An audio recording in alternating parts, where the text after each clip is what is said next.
On away we go. Week number 7 in the NFL. It is Sportsbook Live, Mohegan Sun. Mike Mutnansky, Eitan Shander. Are you laughing because the audio is not good? We good? We're great. I'm Okay, bouncing around. I'm ready to go. You look sharp, Mutt. This is fantastic, man. Wearing my best Milton's, the store for men. 3 great locations in and around Boston. I didn't like the way the colors looked last week.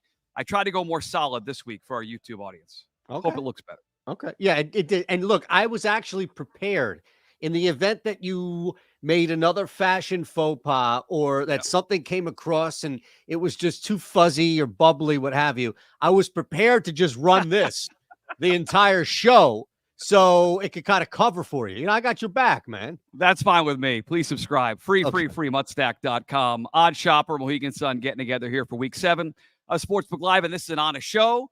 We tell the truth.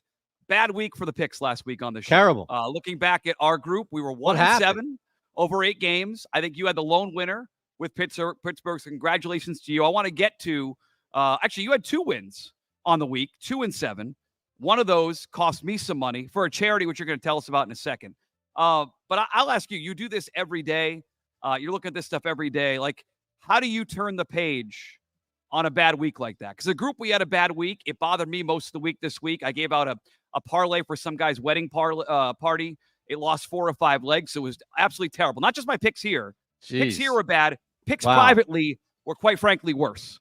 So how do you, as a quote-unquote professional, try to turn the page on a bad week like that?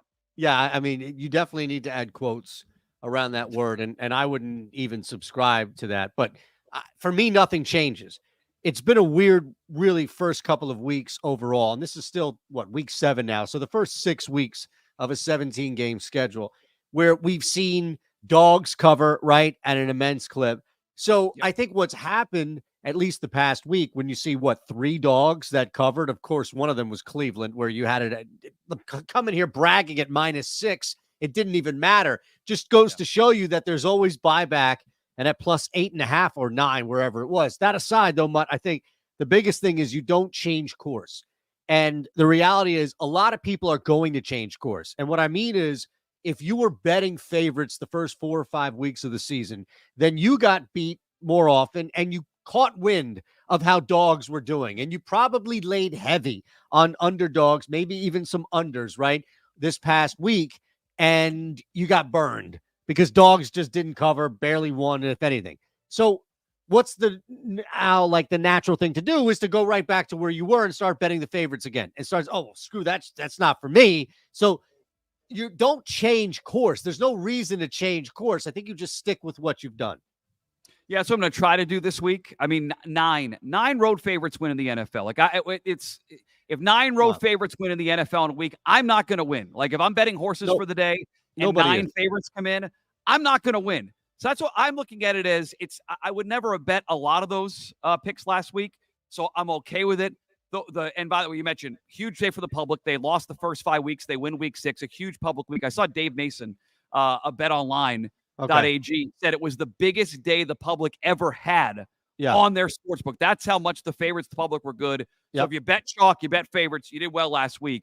One that you got right, and I was dead at halftime. Okay, my kids knew it was a bet for the show. We had the under in Bucks and Saints. That was dead at halftime. You and I went heads up for charity, $100 for charity. So I'm ready to donate. I can write the check. I can go online. Where is the $100 going? And which donation or which charity gets my $100 after making an awful pick? Congrats to you. I was terrible. Well, I'd like it to go to a local charity up to you. And you have the audience here, right? Like the majority of people here are for Mike Mutnansky. They're not here for Eitan Shander, or if they are, it's secondary. So your community up in greater Boston and the people who have stuck with you, I would like you to actually choose the charity, right? Because you're paying up, you're boning up for the money, right? So let's look at that. Like, who deserves the $100? Is it animals? Is it victims of something? Is it, something superficial that just makes you look like a cretin going out on that where you wouldn't give it to somebody in true need? Like, I'm open to suggestions here. If people want to let us know in the chat, I'll go back and check that out afterwards. Some local charities in the New England area. And also, I'll ask Bomber Brad, too. Like, Brad, is there a local Mohegan Sun charity they're tied to here. Let's do that. Work. Like, Let's for do that. example, and I'm not saying I would donate to them, but in Boston, the Jimmy Fund is a major charity. I would like to know what Mohegan Sun does. So we will talk to Bomber Brad and get his take on what charity is tied to Mohegan Sun, and we'll find a group and make that donation in your name. I'm the big loser. You were the winner for charity. I think it was one of only 2 wins. There were 2 wins in the podcast. You had them both. So you win the bet, and a charity wins because of my stupidity. That's fine. That charity was going to win anyway. It just happened to be whose stupidity was going to drive the money. What you forgot to mention was that Tampa Bay covered that over on their own. Mutt. One team in that game. What were you thinking? That's all I would love to know. I was thinking slow pace game, and the Bucs would try to run the football, and instead we got a turnover touchdown early, got a wacky return that led to a touchdown. Like, everything that could have gone wrong for the under went wrong in that spot. But it was just it's one of those games where you're watching on Red Zone and you're like, Scott Hansen, please stop showing the game. It's an absolute loser. My kids knew I had it as a pick. They're mocking me, saying, Dad, you said under in that game. So I was wrong. You were right. And we'll figure out a local charity here around Mohegan Sun that will benefit. We had more news this week. We'll get to Thursday night's game in a second, Saints and Broncos. I have a take on that game. We'll get to the entire Week 7 slate, our best bets. And I should mention, Bomber Brad, a regular on this show, something came up. He will be back next week. He will not join us today. No Bomber Brad today. We have his picks. We have a very good feeling. People are booing that Bomber's not going to join us. I agree. He's the best part of the show. He can't be here to do some commitments. We have not just a fill-in, but one of his guys filling in who has one of the greatest names in sports betting history. So we'll talk to him coming up at 6:30. News of the week, 2 trades. Amari Cooper to the Bills. Davante Adams goes to the Jets. Any of those moves have any impact on what you're looking at in the AFC East or in the AFC? I know you like the Jets last week going up against Buffalo. Yeah. They have a bunch of things go wrong. Then they make the trade for the wide receiver. Does it affect you at all, these big moves this week in the NFL? I don't know if it really affects me. I don't know how much. Look, Amari Cooper is going to be a talent, and I think he can be a difference maker or at least provide a little bit of boost to that offense. Davante Adams, right? We all saw the clips across all of social media, no matter where you were on, from TikTok, IG to Twitter, where it was anything from like the dog. Did you see that one? That was my favorite, where it's a dog with the 2 legs and then the back 2 legs. He's basically dragging on the sand for about like 3 or 4 feet. And you're looking at this poor dog who's like crawling with the 2 legs dragging. And then the dog just walks, like snaps up and starts running away. And everybody's like, Davante Adams after traded to practice. I know right away. Exactly right. So I think it's great. So it's great that Rodgers has this power now in New York, because it's going to fail miserably. Like, they're giving him control. Like, it wasn't right. I understand Mike Williams ran a bad route, but the kicker sucked in that game on Monday night. The defense gave up some big plays, and immediately they go trade for Devon. They'll be fun to watch, like from a soap opera standpoint. But I don't think they're catching Buffalo. I think Buffalo is pretty good. Buffalo didn't play their best game. They still won that game on Monday. Now they add a receiver to go with Shakir. James Cook's emerged this year. So I still think it's Buffalo, everybody else. I look forward to watching how it plays out in New York. And if you told me now that Rodgers now all in, his guys are there, all the old Packers, and he's okay with the play calling, maybe then to make the playoffs, there's probably a little value in that. But I think he's too mercurial. I still there's still a better chance he checks out. They make some sort of run. So if anything, it just sort of it locks me into Buffalo, by far the team to beat in that division. And I still think a major player in the AFC. Yeah, I'm with you. Look, there are only 2 teams that are players in the AFC East.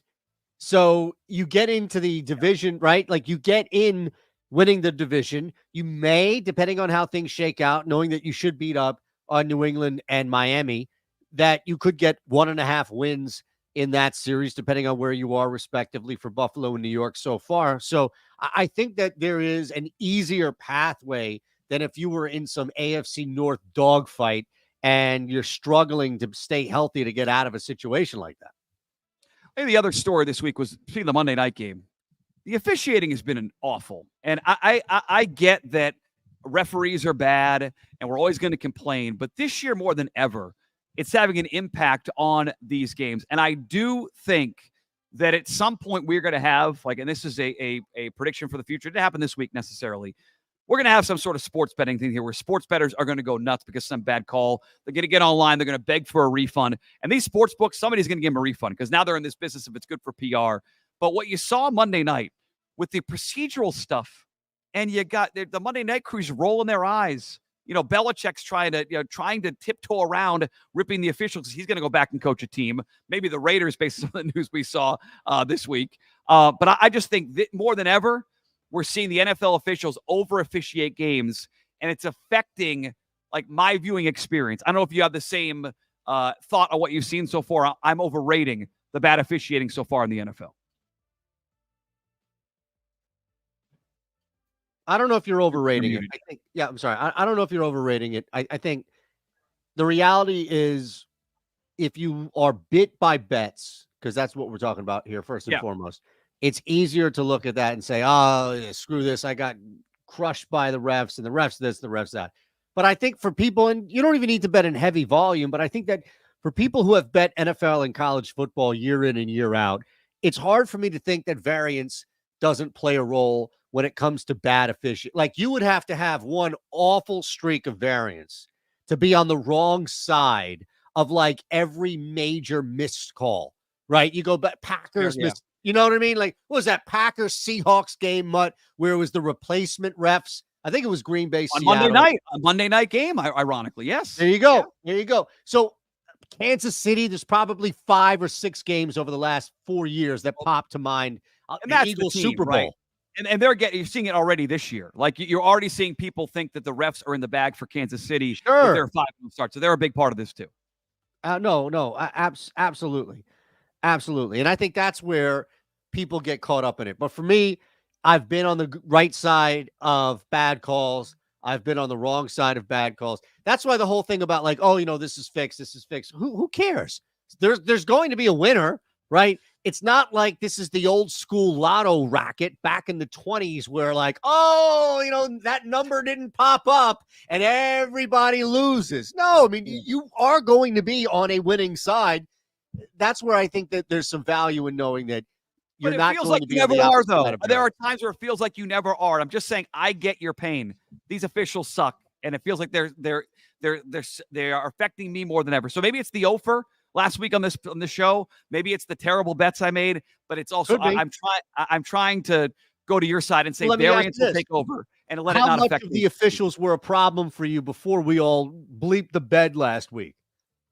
A little bit. There were a couple games early in the year, those first couple weeks when they were calling a lot of the holdings early, where it set drives back for me that affected me early on. But it could be psychological. I admit that in my own head. When you do poorly, you get in your own head.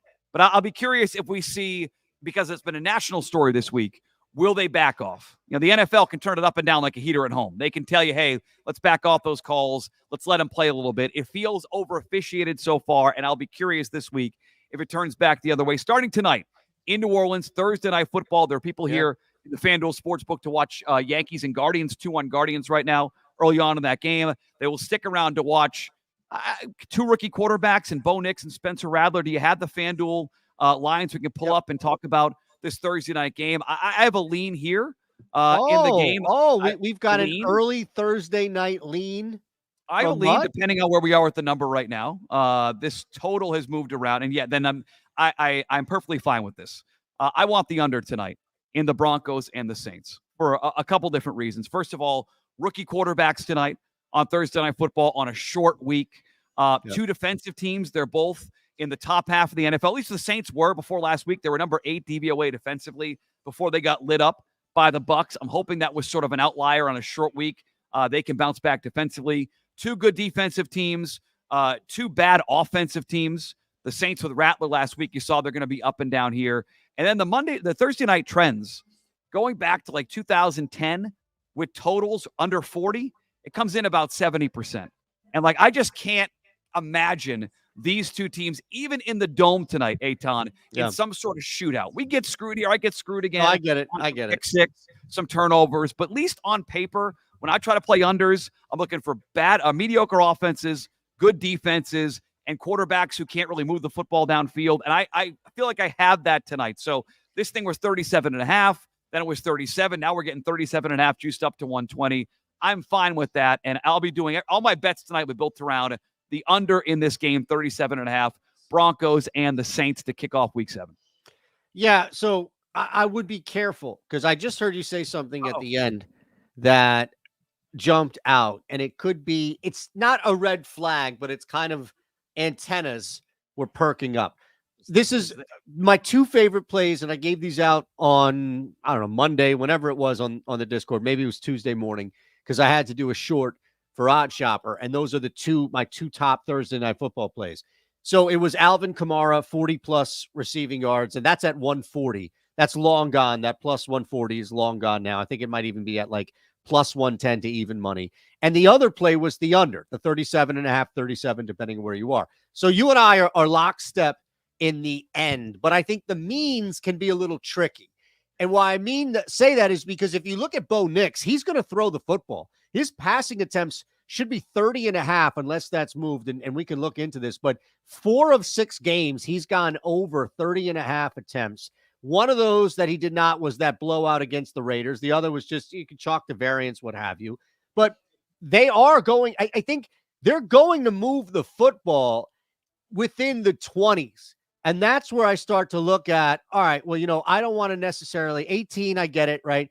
I don't want to necessarily, but 31. Now, this moved up. This was at 30.5, and it's been bumped up because it's been bet up. Spencer Rattler over 29.5. I know it's shaded to the under, but my point being is that I can see this game being not explosive, but the ball moves between the 20s, and then you start to see the effects of young quarterbacks on a short week. Mistakes, penalties, right? Turnovers, things like that can kill a drive, field goals instead of touchdowns. That's where I think both of us have that same end, but I wouldn't fade everybody's props and be like under across the board. I wouldn't either. I also do think that I'm factoring in the New Orleans injuries too, right? Olave's not going to play. Line too, Rashid Shaheed, who is supposed to be the go-to guy now, he got placed on IR. I mean, people are falling over themselves to bet overs on somebody named Bub Means. Okay, I've seen every online handicapper tell me the over on Bub Means is a lock. That means you bet the under. Nobody who hasn't played preseason NFL or DFS has heard of Bub Means. I'm not backing Bub Means in this spot. So Rattler with 2 wide receivers down on a short week, Sean Payton revenge game, which has got me a little bit nervous. Like, is there a chance that did he save some plays here to run it up against the Saints after they ran him out of town? But at least on paper, that's what I look for in the under. The turnovers could hurt us late. I'm with you on the props. I would not hammer all the under props, but in the game itself, I'm content 37.5. And to confirm that number, since 2010, Thursday night totals 40 or less are 71%. That's pretty good. I'm shocked that you are so anti-Bubba Means. Oh, Bub Means. People get locked into these. People haven't seen Bub Means play it down. He played last. Wait a second. Not only did he play last week, they were paying attention. Also netted a 20% target share. Like, but you know that. But the amount of people now on the bandwagon, it can't. This many people say you do this all the time. If the public's all one way, you go the other. And on Bub Means tonight, on Thursday night, I don't. The official word yet on Patrick Surtain. I don't know. I think he's probably leaning towards out in this game. I like the under better. Yeah, he's out for this game. So that's a little bit of an issue. At least they have a couple days to get right. They left the game on Sunday. They never really responded. So hopefully now on the short week, defense prevails. So I'm on the under. You're on the under. And it sounds like Camaro. What does Bub Means? Anytime touchdown. +8. They're good. I got him at +510 because I use the FanDuel 30% profit boost that you are given on the app. So I use that and I boosted him to +510. And I'll see you in hell, because he's going to score a touchdown tonight, my friend. He's going to have the target share. Like, Spencer Rattler is a young child who has no freaking clue what to do on a short week. It doesn't matter if that game's being played in his backyard. He needs a friend. And Alvin Kamara is going to be swarmed by Denver. The reality is that you actually have a guy here who can score. And I don't know why you are but you just don't like the fact that he's Bub instead of Bubba. Let's be honest. Steam. It's the Bub Means steam. I'm going against the Bub Means steam tonight. It's Bub. I think it's the nickname. If this, give me your top 3 Bubbas of all time. Bubba Watson, the golfer, would be on that list. All right, wait. Let's do this. We can't do top 3 because it's a popular name. Let's do Mount Rushmore. That's 4. Give me your Mount Rushmore of Bubba's. This is like the worst radio bit you could ever. Anytime you ever hear somebody ask for a Mount Rushmore on the radio, yes, they are out of ideas. They have nothing.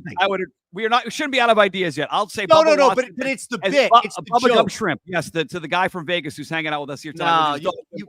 Bubblegum Shrimp is on there too. Yes. You cannot wait a second. I'm saying we are not going to do your Mount Rushmore ones on your own time. Okay, we're not. All I'm telling you is, if you have Bubba Shrimp ahead of Bubba Smith, who was from Police Academy, you need your head check. Cowboys, yeah. Okay, I probably need your head check. I'll go Bubba.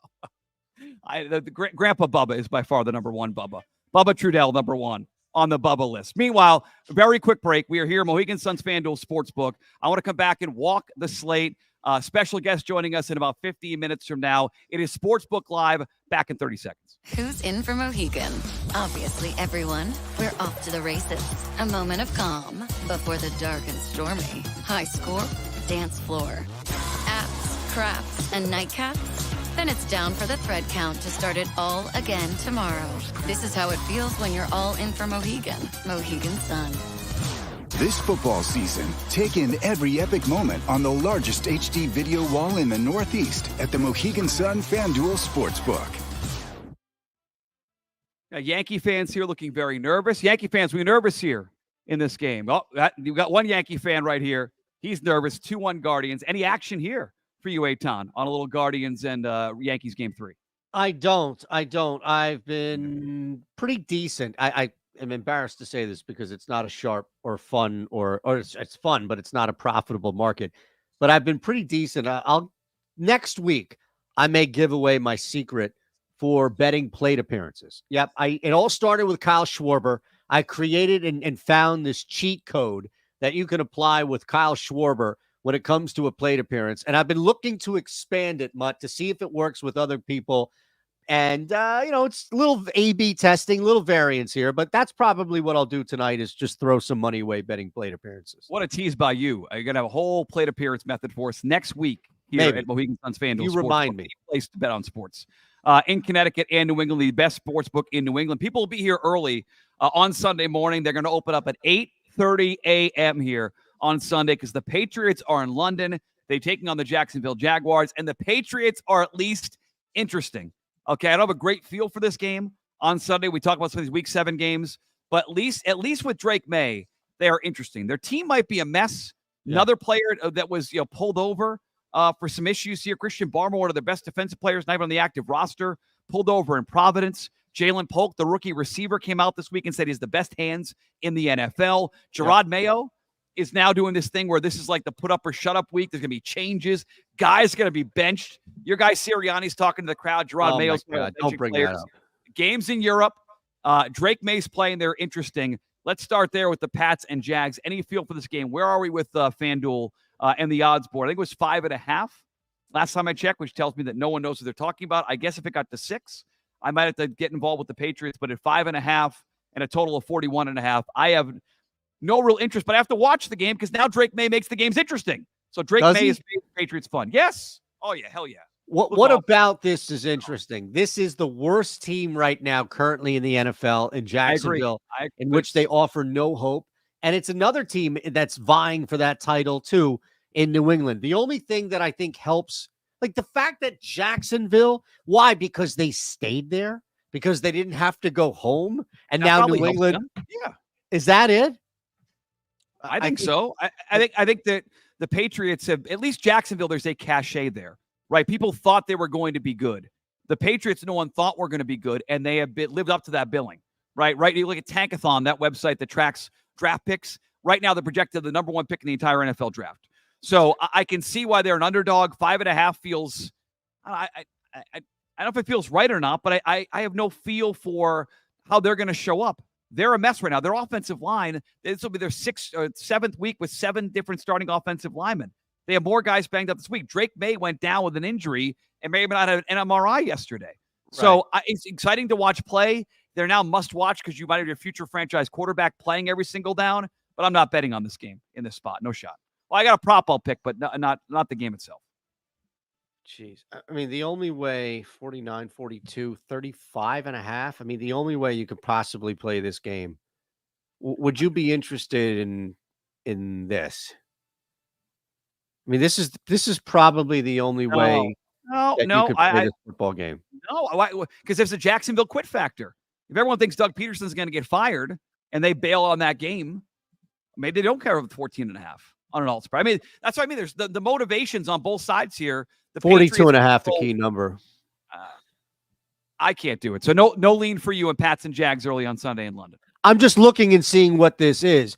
I don't have. Why would I play anybody in this game from a player prop standpoint unless you had an angle about somebody being hurt and then getting a little bit more target share, a little bit more carry, what have you. But this is the only way, in my opinion, to play this game. And I think you're playing with fire anytime you really move alt totals, 42.5, 49.5, 52.5.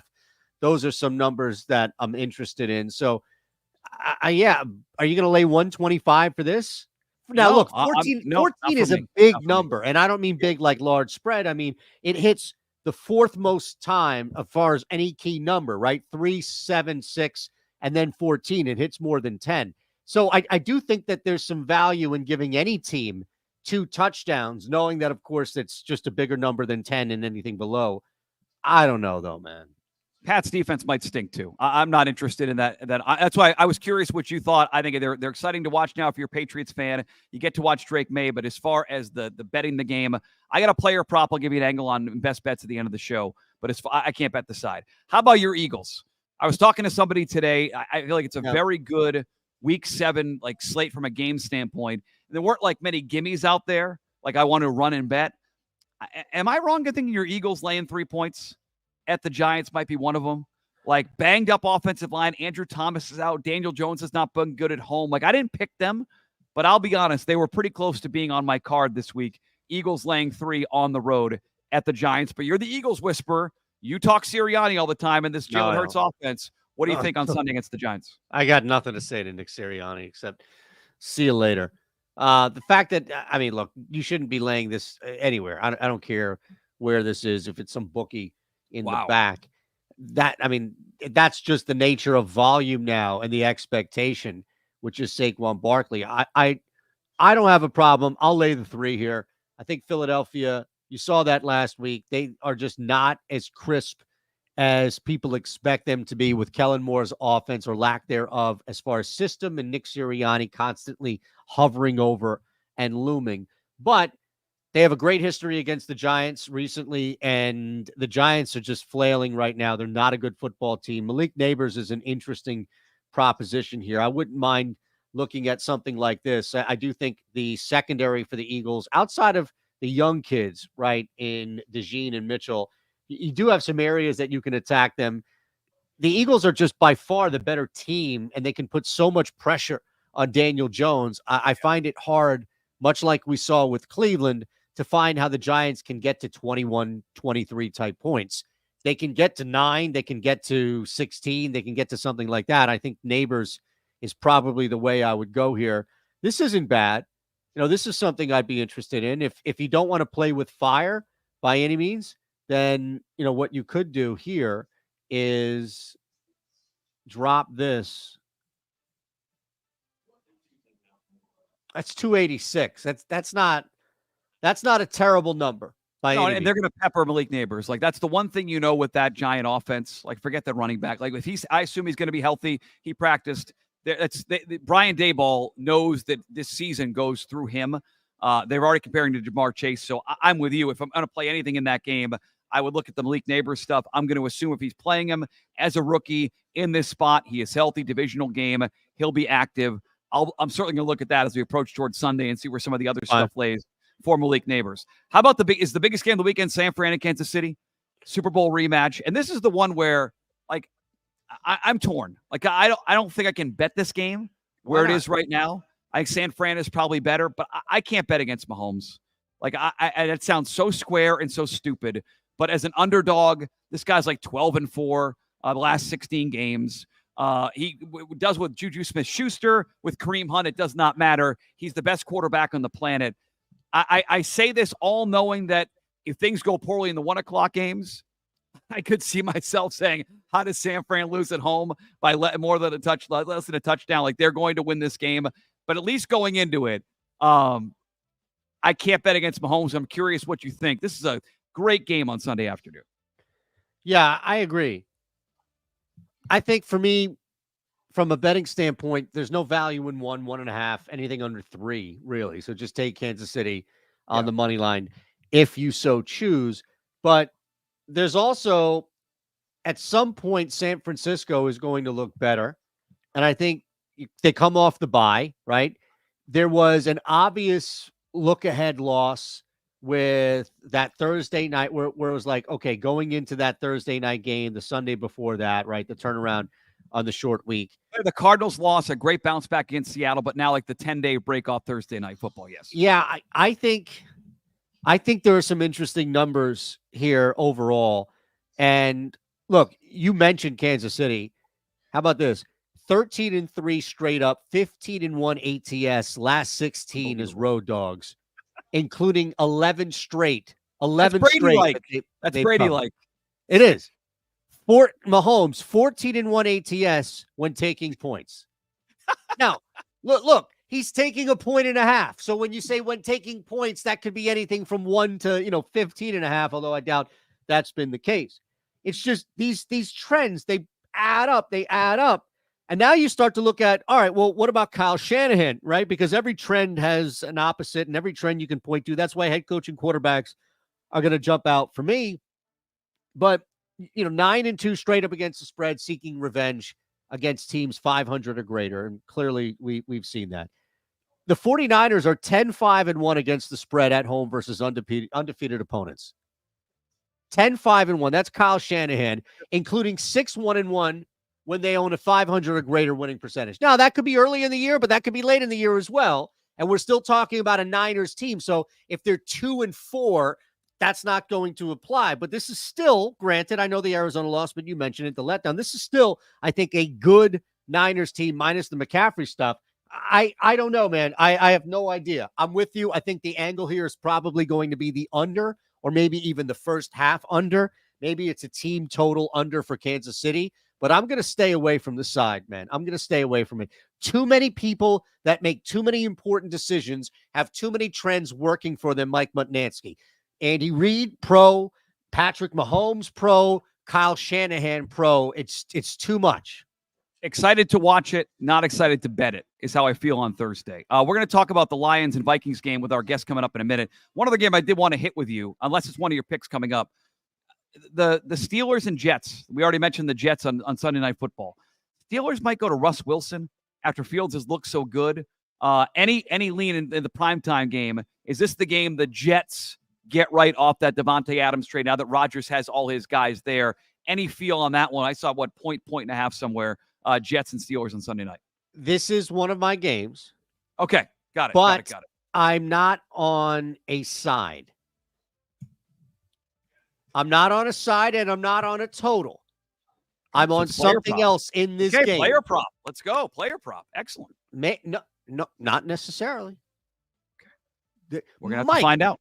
You're at a sports book. There are 5,000 betting markets up there on the board right now for one game. The worst football game on the board has about 5,000 betting markets. It's not just player props, man. Damn. It's amazing. I was sitting behind a guy in line here today, firing away on some ridiculous, I hope it hits, but like touchdown parlay, like 11 legs this week. And I thought, this is what it's about. Find something you like for a few bucks and try to get it home. I mentioned it, Bomber Brad, who is the manager here, general manager at the FanDuel Mohegan Sun Sportsbook. He cannot join us here today, but we are going to be joined by one of his guys who has, I think, maybe the greatest gambling name I won't say I've ever heard, but it's pretty close. Top 5 gambling name of all time. It's not a Bubba. But a good gambling name joining us next here. Sportsbook Live, 30 seconds. Who's in for Mohegan? Obviously everyone. We're off to the races, and it's you for the win. A moment of calm before the dark and stormy. High score, dance floor. Who needs skill when you have style? Apps, craps, and nightcaps? Yes. Then it's down for the thread count to start it all again tomorrow. This is how it feels when you're all in for Mohegan. Mohegan Sun. Something amazing's always happening at Mohegan Sun. A little closer, buddy. Sportsbook Live, Mohegan Sun in the Mohegan Sun FanDuel Sportsbook. If you are here listening right now, folks, go make a $10 wager. Bring that $10 wager to the man in the red hat, the veteran who served our country right there, Mike. Mike, wave your hand, everybody. Mike, can you hear me? Mike, right there. Mike, get a wave. Every $10 bet that you make, you are qualified to win a $100 betting voucher and qualify for a grand prize in 4 weeks of a table before any NFL game here in the sports book with your food and beverage comped. That's right. Any $10 bet, go make a bet. Got the next half hour. That's how they take care of you here at Mohegan Sun on Sportsbook Live every Thursday, 6 to 7 p.m. I told you the Bomber couldn't join us. Instead, we are joined by his right-hand man, Eitan. We are joined by a man who, up until yesterday, just known to me as Chris. I've worked with Chris a million times. We've done Breeders' Cup events together, Derby events together. He's a psycho Patriots fan, right? And I found out yesterday, after knowing him for a year and a half, the man's name is Chris Diamond. When I was growing up as a kid, okay, so it speaks to my degeneracy. Right. I would search out the old Sports Advisor show with Kevin Duffy and Stu Feiner and the Dr. Ron Bash. Okay. Yeah. Remember those shows? Like, I would seek them out. We had no cable as a kid. It was 4, 5, 7, 9, 38, 56. And Saturday mornings, I would sit and watch that show. And I'm telling you right now, if someone came on and said, my name is Chris Diamond, I would have called 1-900 so quickly my parents would rip the phone off the wall. Right. Chris Diamond's a betting name. Absolutely. Chris, on, baby. Thank you so much, Get Mud. close to that microphone. Thank you, Mud. I appreciate it. Thank you guys all very much. A big Chris crowd here today. I don't think anyone's really feeling sorry for the sports book after the road favorites went 9-0 last week. You guys got crushed last week here. I had a gentleman come in with the 18-team parlay that cashed. What? 18-teamer. Yeah. Oh, now I know why Bomber's not here, Eitan. They got crushed. They said, Bomber, you can't go on the show. We lost the too much one money day, last week. right? Like, he's been here all time and everything. And the one day, and where is he?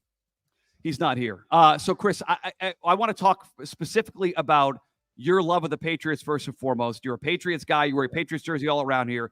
Did you like the Drake May move? And any thoughts on Pats and Jaguars this weekend? Help us work through here, Mohegan Sun Sportsbook Live. Yes, I like Drake May.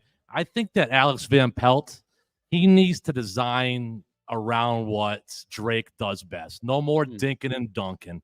That's for Jacoby. Let's get him out there, design runs, rollouts, use that cannon of an arm he has. I know that Eli Wolf said that they would weaponize his team. You could see last week, Pop Douglas had an effect in the game. Let's get Kendrick Bourne, get all these young kids involved. I'm with you. Any lean, total or side? If you're talking about this game, we were just talking about a few minutes ago. I can't make a case for a side or total, like a player prop here. Any lean for you? You watch this team every week. Pats and Jags on Sunday. So this Jags defense is awful. Patriots, they looked good on defense week 1, but since then, giving up 24 points a game. Jacksonville giving up 31. Yeah. The overs to play here. Over 41.5 overseas. I think this line is set more on the Jacoby Brissett offense. I mean, last week, Jacksonville made that kid from Chicago look like an all-pro. Look for Drake May to do well this week. Going to be a shootout. Yeah, man. I think what's interesting about last week, too, with Jacksonville is I was on the over. It did cash, but it took a bit, right? Like, that first half was sluggish, and you're thinking to yourself, you're in that check mode of, all right, this is not going to work. If you still had a ticket, you probably would have ripped it up. And then you see how quickly things can turn around in any football game. But I think over there, people just look at it a little bit more big picture and forget the fact that it's still the NFL, that there are still wild momentum swings, and all you're looking at is scores, not even so much points. So I love the overplay this week, Chris. Thank you. I know you're focused on the NFL. That's not your top pick. I want to start there because you're a Patriots fan. But when you knew you were going to come on the show, there was one game you wanted to talk about. We didn't hit on it yet. So what's the game you're focused on this weekend, week 7 in the NFL? So this is my play of the week in the NFL. Lions at Minnesota. I love Minnesota here. Recency bias. Look at last week. You had Detroit dismantling Dallas. They're running all these offensive linemen throws and catches. I just think that's bad juju. They're more concerned about last year's late season loss. I look for recency bias to play a factor here. Minnesota was off on the bye week last week, had time to prepare. I think that Minnesota use the money line though. Don't lay the 1.5. You don't want to get hooked on the one. Yep. Take Minnesota minus the 130 against the Lions. That's your thing, right, Eitan? Like I've said this now a bunch of times on the show. When it's 1.5 or lower, you're just going to play money line every single time. Chris sounds like to do the same exact thing. I mean, look, and I know that there are arguments against it, but if I'm taking a team that is plus anything less than 3, 2.5, 2, 1.5, 1, my read is that, Chris, they're winning the game. And those points are more dead than not. So I'm taking the money line value. 2.5, probably the greater of them all. But now, again, if I'm looking at a favorite and it's 3, and I'm thinking it may push down to 2.5, I may take a side on the dog at 3. And if that goes to 2.5, I'm lighting that favorite up, right, at 2.5 for some buyback. But for the most part, I'm just looking at money line value from plus 2.5 down to basically pick them. Correct. You don't want to get burnt. You win by 1 or 2 and you end up losing money when you should have cashed. You're on the right side, but you may have played it wrong. So always take that money line. You have a diamond in the rough underdog of the week, which I want to get to here in a second, from our guy Chris Diamond joining us, filling in for Bomber here today. But we should let people know about the event happening here on Friday night, October 25th. It's a Meet the Legends night. New York baseball legends. Darryl Strawberry is going to be here. Dwight Gooden's going to be here. Keith Hernandez is going to be here, of Seinfeld fame, of course. Q&A with Bob Easler of WFAN, a legend at WFAN, huge baseball guy. You can be here as well. It's game 1 of the World Series. If you think the New York team is going to be in the World Series, you better be here. Tickets on sale now, and includes a bunch of other stuff as well. Oh, it's going to be awesome. Anyone that's ever been to a party here, we throw a bender here at the Sportsbook. Meet all the Mets legends, Q&A, Mr. Met. Go online, go to MoheganSun.com, reserve your seats. And I will tell people, the way you do get tickets, Eitan, is through Ticketmaster, right? People can go onto the website to find the tickets. Yep. Go to Ticketmaster and just search Mohegan Sun FanDuel Sportsbook or Mohegan Sun FanDuel. It's the first thing that pops up. And the tickets come with a complimentary drink. It's Q&A. There'll be a great opportunity for you. That's game 1 of the World Series. And I don't know how you guys feel, but every team that I've sort of thought was going to make a run is dead. So I don't want to predict the Mets are going to be there because I have been a jinx in this playoff run so far. But they look like they could do this thing, right? Yeah. Yeah, let's hope so. I mean, as much as I'm a Boston guy, but a Subway Series will be great for business. So I take it. You're here for a bunch of big days, NFL days, college football days, March Madness. Like, what is the best in your mind? What's the best day here in the Mohegan Sun FanDuel Sports, where the energy's at the best, and going in there, place is packed, bets are firing, energy will be through the roof. So it's actually the first 3 days of March Madness. Totally electric. It's from noon till after midnight. You got buzzer beaters, Cinderellas. People are just here early in the morning. There's groups coming in every year. They're so happy to be here. It's electric. Those first Thursday, Friday, Saturday, it's awesome in here. That's amazing, man. People can reserve like months away, but trust me, they'll put those tables on reserve. You want to reserve those way ahead of time to be in here for those days. Chris, you definitely do. It sells out quick. People look forward to that time of year. It's awesome in here. It's fun. College basketball is fun, but it's the UConn Invitational. We know that my Huskies are going to make it 3-0. We're feeling pretty good in stores. Great job by Dan Hurley. What's the argument against that up in that entire region? UMass? I'm a UMass guy, though. Come on now. Is that okay? Hey, I was there for Canby, Ron. I was there for Canby. You were. 96. I was a UMass guy. Oh yeah. Look, I'm 45. So when I was in high school, you had that Edgar Padilla, right? Yeah. I go back. Padilla, Lou Rowe. The zoo. Yes. The zoo, man. Mullins Center, baby. That building. Lou Rowe. What a splash, man. That is a great shout. Atlantic City guy, yeah. He was awesome. I wonder how Marcus Camby left Connecticut to go to UMass. I'll have to figure that out at some point. Yeah, seriously, West Hartford's finest. John Calipari convinced him to leave Connecticut to go to UMass. I wonder why. Chris Diamond joining us. Chris, before you get out of here and get back to work, You've given us 2 picks already over Pats and Jags, like the Vikings on Sunday. The diamond in the rough, Love underdog of the week. Let's go. My diamond in the rough. We're going to the college slate this week. We're looking at Ball State grabbing 26 against Vanderbilt. What? Vanderbilt's last 3. Ready? Go ahead. At Kentucky, Yep. home against Alabama, and then at Missouri. This is a classic sandwich spot here, Mutt. Hold on. I'm a moron. What is a sandwich spot? Wait a second. You're doing a betting show and you don't know what a sandwich spot is? No, you're like, probably going to Subway right now in your head. There's a place called Bennett's Sandwich Shop next to Milton's The Store for Men, which I like. But what is a sandwich spot when it comes to betting?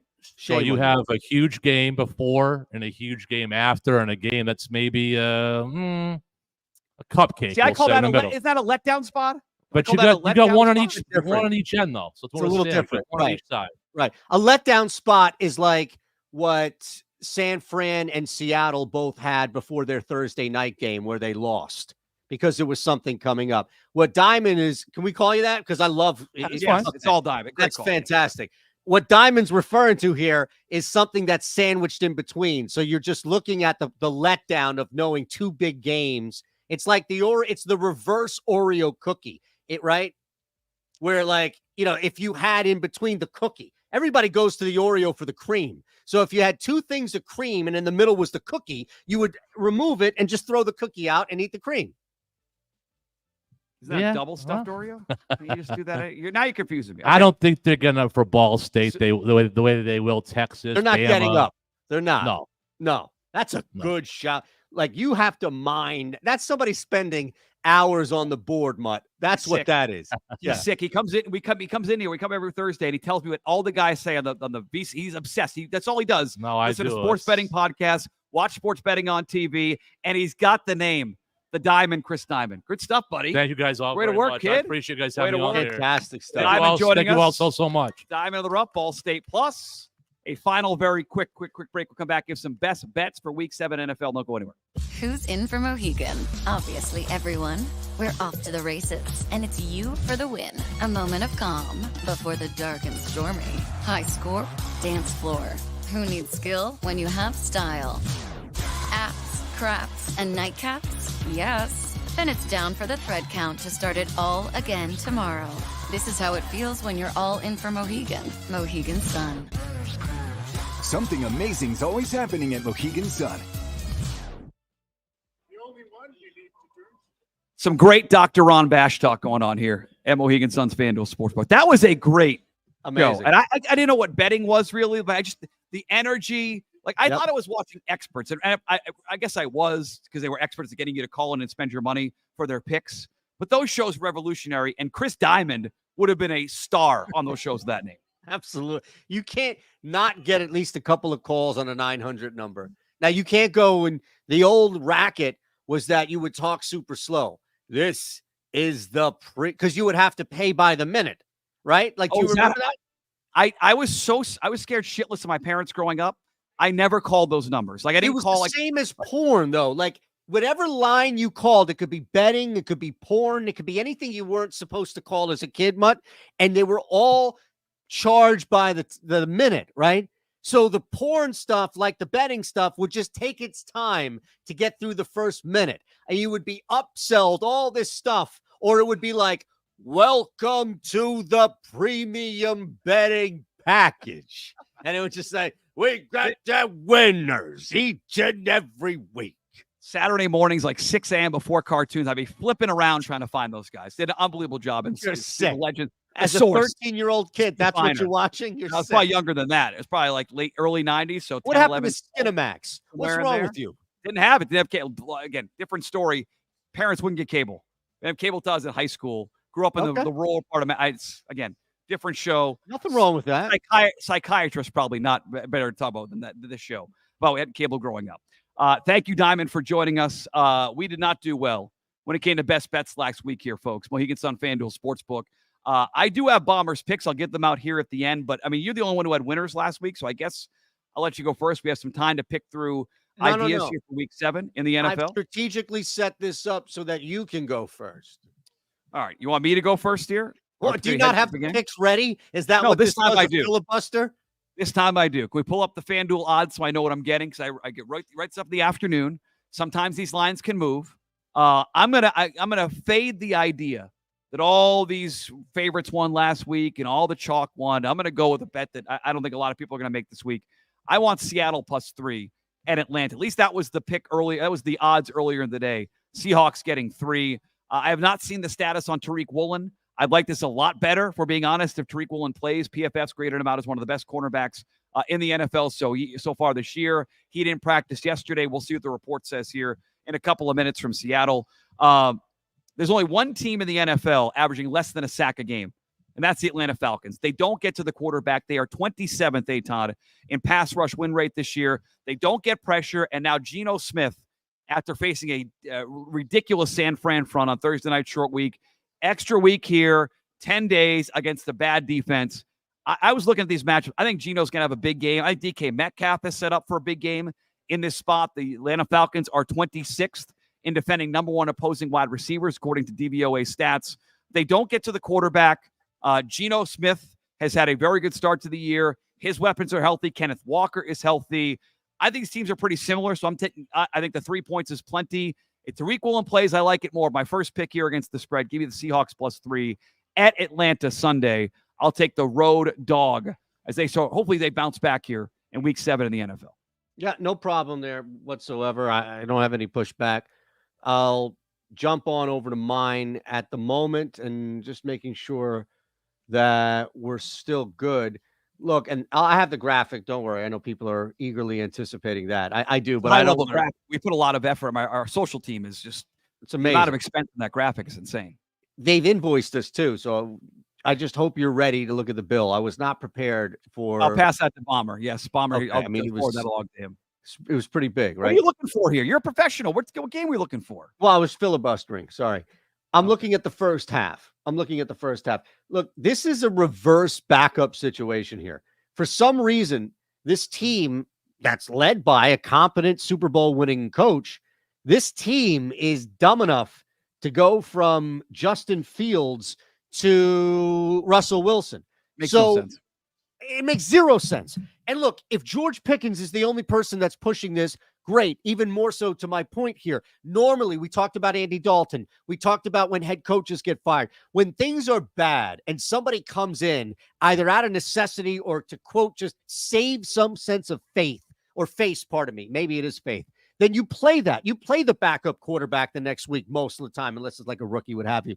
These are systems that you look for. This is the reverse. This is the opposite backup quarterback. Russell Wilson being stuffed down veterans' throats because money, what have you, is going to piss more people off in that locker room than not. It's going to cause friction if it hasn't already. And the guy, at least reportedly, has been out there with the first team. You don't do that this late in the year unless the guy is starting. It makes absolutely no sense. I'm going to jump on, I'm sorry, not the Steelers. I'm jumping on the Jets here, -128. It was 110 when I played it, but 128 now to win the first half, tie, no bet. That whole run-up, I'm like, why is he picking the Steelers then? I'm an idiot. I'm an idiot. That's why. The Steelers. Right. I kind of like that bet. I'm sort of leaning with you on the Jets. Total for this week. I do a pick, a side, a total, and a prop on the show. Browns and Bengals was sitting at like 44.5. Then it got knocked down to 42.5. What am I getting right now on divisional game, Browns and Bengals outside? How low can we go? I can still play it at 41.5. I want the under. I liked it at 44.5, and I played it early in the week. I would play this down to 41. This game fits, again, what I like for an under. The 8th and 10th slowest teams in the NFL in neutral pace situations, according to FTF and their numbers. The Bengals are good. They pass a lot. Like I got worried immediately, like they're going to throw on the Cleveland secondary. But they run no huddle. They run no huddle, excuse me. They're the 5th fewest no huddle snaps in the entire league this year. Cincinnati getting off just 57.5 plays per game. That is 2nd fewest in the NFL. So, like, they don't want to, like, rush the ball for whatever reason, even with that talented offense. And now Nick Chubb is back for Cleveland. And when you look at the Cleveland stats, sorry, G, big Cleveland fan, Deshaun Watson sucks out loud. Like, I can't believe this guy's still playing. EPA says worst quarterback in the NFL. Most metrics say worst quarterback in the NFL. Nick Chubb back. He gets 1 million carries. They want to protect their own football team from Deshaun Watson. He should be protected from a lot of people based on the allegations last year plus. I want the under. I liked it at 44.5. I would play it at 41.5. Outdoor game, divisional game, under here, Browns and Bengals on Sunday. You make this easy for me, my friend. I'm going over, and it was 42.5. That's fine, because that's what I have it at, and now it's we'll take that one together. Sure. Works to for 41.5. I thought the return here of Nick Chubb actually improves this offense. It takes some pressure off of Deshaun Watson. And now all of a sudden, Kevin Stefanski has somewhat, because he had zero, has somewhat room to be creative, if I can use that term quite liberally here. But ultimately, I think this is a game where both teams' offenses are going to have a shot to get back. And it's buy low. And look, it's even lower now at 40 when it was 42.5. It's even lower now. This is dipping, and I think it's moving the wrong direction. Look, there was a different scenario last week as far as why we jumped on it, how I looked at the over with the Bucs and Saints. I'm not just fading you to fade you. I legit think that both of these offenses are going to have an opportunity to tune up, and you're going to see the arrival of Chubb do some stuff to help Watson. He's dog shit. Like, he's horrible. I get it, but it improves slightly, and the Bengals are a tweak or two away from putting up some points. Give me the over here.